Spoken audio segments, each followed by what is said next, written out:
Boa tarde, pessoal do quinto ano. Vamos começar mais uma aula de ciências, tá certo? Espero que vocês estejam todos bem, com muita saúde. Vou começar com a correção da atividade da aula anterior, portanto, peguem os livros, páginas 212, na verdade. Vamos lá. Primeira questão, defina. Esqueleto é o conjunto de ossos responsável pela sustentação e pelo apoio dos músculos do corpo, além de participar da locomoção. 2. O que os ossos armazenam? Armazenam sais minerais como sais de cálcio. 3. Numere corretamente.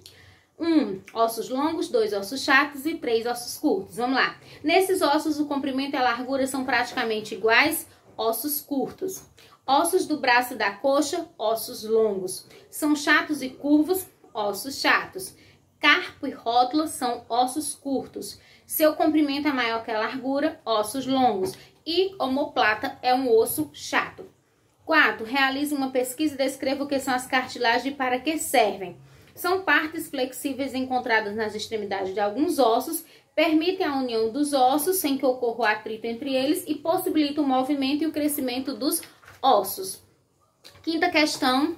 Escreva o nome de alguns ossos para completar a identificação na imagem abaixo. Então, vou fazer de cima para baixo, começando pelo lado esquerdo. Mandíbula, húmero, que é o osso do braço, costelas, fêmur, patela e tíbia. Agora, no lado direito, não é isso? Crânio, de cima para baixo. Crânio, clavícula, externo, rádio, ulna e fíbula. 6. Complete com as palavras do quadro. O esqueleto da cabeça compreende os ossos do crânio e da face. O crânio protege o encéfalo. A coluna vertebral, formada por vértebras, osso externo e costelas, forma o chamado tronco. 7. Existem 3 tipos de articulações. Associe. Móveis realizam grandes movimentos. Semimóveis realizam movimentos pequenos. Imóveis não permitem movimentos. Então, de cima para baixo, a sequência fica 3, 1, 2. Relacione os espaços de acordo com o número correspondente. Articulações semimóveis. Aí vai ser o quê? Coluna vertebral.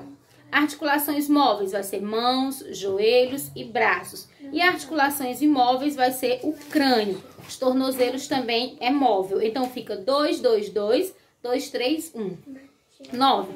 Os músculos podem ter 3 tipos de tecidos. Quais são? Tecido muscular estriado esquelético, tecido muscular estriado cardíaco e tecido muscular liso. 10. Que tipos de movimentos os músculos podem realizar? Podem realizar movimentos voluntários e involuntários. Voluntários dependem da nossa vontade, involuntários não dependem. 11. Escreva V se verdadeiro e F se falso. Os pequenos músculos encontrados em nossas mãos nos permitem escrever, desenhar e segurar objetos? Verdadeiro.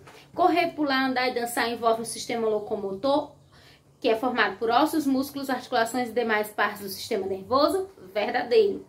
O corpo humano de um adulto tem cerca de 606 ossos e a mandíbula é o único osso móvel da cabeça? Falso. O corpo humano tem 206 ossos. Agora, a parte que diz que a mandíbula é o único osso móvel, está correto. O movimento não ocorre com a ajuda das cartilagens da lubrificação de um líquido encontrado nessa região? Falso, ele ocorre graças a isso. Então, fica V, V, F e F. Escreva o nome de alguns músculos para completar a identificação na imagem abaixo. Então, começando pelo lado esquerdo, de cima para baixo, reto do abdômen, braquiorradial, sartório, reto femoral. Lado direito, de cima para baixo, peitoral, bíceps, quadríceps e tibial. Terminamos a nossa correção, vamos seguir para o próximo conteúdo. Só uma explicaçãozinha para vocês. O próximo agora seria sistema respiratório e cardiovascular. Mas não vai ser, porque eu vou deixar sistema respiratório e cardiovascular para a nossa próxima aula ao vivo, que será no dia 18, tá certo? Então já vão organizando aí a vida de vocês para dia 18 a gente se encontrar ao vivo, tá bom? E hoje nós vamos para a página, ó, tô aqui, nós vamos iniciar sistema imunitário, tá bom? A página é 234. Pessoal, o sistema imunitário, ele é um sistema muito importante no nosso corpo, porque ele tem como função proteger o corpo contra os micro-organismos causadores de doença. Então, ele é aquele sistema que é responsável pela nossa imunidade. E o que é a nossa imunidade? É a capacidade que o nosso corpo tem de nos defender das doenças. Então, ele é um sistema muito importante. Ele vai ser formado pela medula óssea e pelo timo, que são os órgãos que formam ele. A medula óssea, ela fica localizada dentro da coluna vertebral, aqui nas nossas costas, certo? E na medula óssea vão ser produzidos os glóbulos brancos, que são células de defesa. Esses glóbulos brancos, eles funcionam como se eles ficam no sangue e eles funcionam como se fossem os soldadinhos que ficam ali na linha de defesa. Então, quando algum micro-organismo consegue entrar no nosso corpo, esses glóbulos brancos vão correr para lutar contra esse micro-organismo e ganhar essa luta e nos proporcionar saúde, não é isso? E o timo é um órgão que nós temos onde os glóbulos brancos, após serem produzidos, vão para lá para amadurecer, para ficar pronto para nos defender. E os glóbulos brancos, como eu já disse, são células de defesa que também são conhecidos por leucócitos, que têm a função de defender o nosso corpo, tá certo? No nosso corpo nós temos barreiras físicas e químicas que servem para nos defender das doenças. A barreira física principal, primeira, é a pele. Lembra que na aula passada, quando a gente falou de pele, eu disse que uma das funções da pele é funcionar como uma barreira, nos protegendo contra a entrada de micro-organismos? Então, a pele é uma das barreiras físicas, é a primeira barreira física que o nosso corpo tem para nos defender dos micro-organismos. Depois, nós temos as mucosas, que as mucosas são essa parte do corpo onde é molhado. Por exemplo, toda essa parte da boca, dentro da boca, a gente diz mucosa. E nessa mucosa tem substâncias que ajudam a proteger contra a entrada de micro-organismos, tá certo? As barreiras químicas vão ser aquelas que vão ter substâncias e essas substâncias vão ser responsáveis para nos defender de micro-organismos, muitas vezes matando esses micro-organismos quando eles entram no nosso corpo. Por exemplo, o suor, ele tem substâncias que matam algumas bactérias e por isso nos protegem. A inflamação, que o que é uma inflamação? Muitas vezes você leva um corte e no dia seguinte aquele corte amanhece vermelho, inchado, dolorido e um pouquinho quentinho, uma temperatura mais quente do que o resto do corpo. Isso ali é uma inflamação. Isso ali indica para você que o seu sistema imunitário, seus glóbulos brancos, os soldadinhos que eu disse para você, tá ali lutando, tentando lhe defender daquela doença. E aí, durante essa luta, vão aparecer esses sintomas, que é ficar vermelho, ficar quentinho, inchado e dolorido. Com o passar dos dias, aquilo vai modificando, né? Isso desaparece o vermelhidão, o inchaço, não fica quentinho e o corte vai sarando. Então significa o quê? Que seus glóbulos brancos venceram a guerra e você se curou daquele corte, tá certo? E o suco gástrico, que é o suco que fica dentro do nosso estômago, que tem uma substância muito ácida, que é o ácido clorídrico, que serve para evitar que algumas bactérias que estão nos alimentos que você ingere crus, por exemplo, possam causar doenças a você. Então ele tá lá e as bactérias que chegam aí, ó, vai destruir todas elas, evitando assim que você tenha doenças. É óbvio que nem sempre isso dá certo, porque algumas vezes você come alguns alimentos e acaba tendo alguns problemas, porque nem sempre as nossas defesas conseguem resolver todos os problemas, tá certo?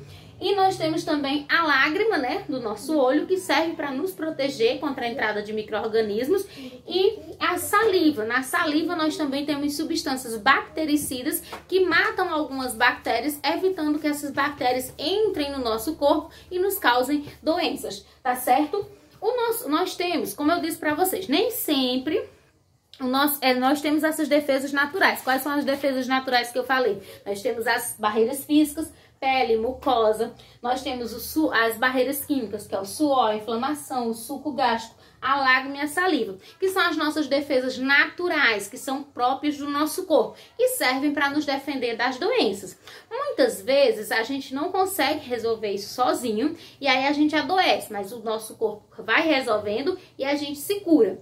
Mas muitas vezes a doença é muito forte e a gente sozinho não vai resolver. Aí é quando entram as defesas artificiais, que essas defesas artificiais são os medicamentos, por exemplo, os antibióticos que são utilizados utilizados para combater infecções por bactérias, né? Isso, os antifúngicos, quando elas são causadas por fungos, certo? Então, esses medicamentos, eles servem como defesas artificiais criadas pelo homem, ajudando o nosso corpo a se recuperar das doenças.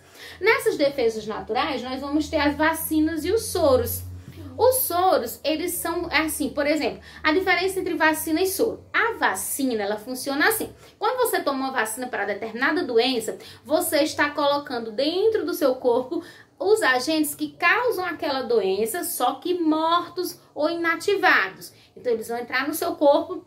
O seu corpo vai achar que tem micro-organismos que causam a doença e vão lá lutar contra esse micro-organismo. Quando os nossos glóbulos brancos vão para essas lutas, eles guardam uma memória fotográfica, que é como se eles guardassem uma foto do organismo causador da doença. Para quê? Para quando você entrar em contato com a doença de verdade, você já ter os anticorpos que vão lhe defender. E aí você não vai ter a doença. Então é dessa forma que as vacinas funcionam. Elas funcionam como uma prevenção para prevenir doenças, tá certo? E no caso dos soros, os soros, eles têm os anticorpos prontos. Os soros podem ser terapêuticos, como o soro antitetânico para tratar a doença do tétano, e os soros peçonhentos, que são utilizados em mordidas de animais peçonhentos, como os escorpiões, aranhas e cobras. Então, nesse caso, o soro já contém os anticorpos que a pessoa toma, eles já vão lá para a guerra e vão defender e vão evitar que você morra por conta do veneno desses animais peçonhentos, tá certo? Então, pessoal, a gente encerra aqui. Vou colocar para vocês bem rapidinho as páginas do conteúdo e as questões da atividade, tá bom? Que eu quero que vocês façam, tá certo? Bem, só um instantinho. Então, ó, pessoal, o conteúdo, ele vai estar nas páginas 234 a 240. 234 a 240. E a atividade, ela vai estar nas páginas, deixa eu colocar aqui as páginas da atividade, 241 a 245. 241 a 245. E as questões, eu quero que vocês façam as seguintes questões. 1, 2, 3, 4, 5. 4, 5. Aí não faz as 6, aí faz 7, 8, faz 9, faz 10. Aí você vai fazer a 13. E por último, você vai fazer a questão 16, tá bom, pessoal? Prestem atenção, porque não é todas as questões que vocês vão fazer. Então, olhem bem direitinho quais as questões que é pra fazer, tá certo? Qualquer dúvida é só chamar, estou disponível de 1 às 5 para tirar qualquer dúvida. Façam atividade, mandem pra mim no WhatsApp ou no grupo ou na sala virtual. Tchau, um abraço!